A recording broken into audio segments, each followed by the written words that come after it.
Setelah hampir 60 tahun memimpin Berkshire Hathaway, Warren Buffett akhirnya menutup babak panjang kepemimpinannya sebagai Chief Executive Officer, CEO. Dalam surat tahunan terakhirnya kepada pemegang saham, pria berusia 95 tahun itu mengumumkan bahwa tahun 2025 akan menjadi penutup masa baktinya di posisi tersebut. Keputusan ini menandai akhir dari era yang membentuk wajah investasi global selama lebih dari setengah abad. Meski meninggalkan kursi CEO, Buffett memastikan dirinya tak benar-benar undur diri. Ia masih akan menjabat sebagai Chairman Berkshire Hathaway dan tetap menjadi pemegang saham utama. Seperti tradisi selama ini, Buffett akan terus menulis pesan tahunan untuk para investor setiap hari Thanksgiving, simbol bahwa semangatnya masih menyertai perusahaan yang ia bangun sejak 1965. Posisi strategis Buffett akan diteruskan kepada Greg Abel, 63 tahun, yang selama ini menjabat wakil ketua divisi non-asuransi Berkshire. Abel telah lama dipersiapkan sebagai penerus sejak 2021 dan mulai tahun depan akan mengambil alih peran penuh, termasuk menulis surat tahunan dan memimpin rapat akbar tahunan Berkshire Hathaway.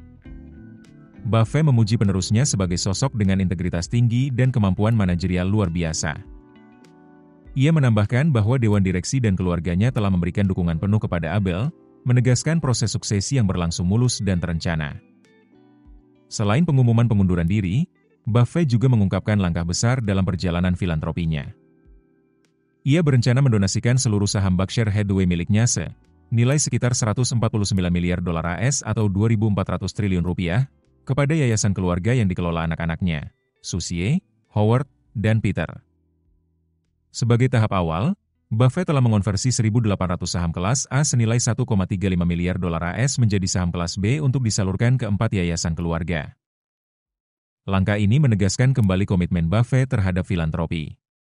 Sejak 2006, ia telah menyumbangkan lebih dari separuh sahamnya, sebagian besar melalui Bill Melinda Gates Foundation, menjadikannya salah satu dermawan terbesar dalam sejarah modern. Kepergian Buffett dari posisi CEO bukan hanya pergantian jabatan, melainkan penutupan era yang membentuk DNA investasi dunia, yakni kesabaran, integritas, dan nilai jangka panjang. Meski going quiet, warisan kebijaksanaan Buffett akan terus bergema di setiap langkah para investor yang terinspirasi olehnya. Download aplikasi Kontan sekarang di App Store atau Play Store. Keputusan bisnis terbaik datang dari data, bukan tebakan. Mudah berlangganan Business Insight dengan subscribe with Google.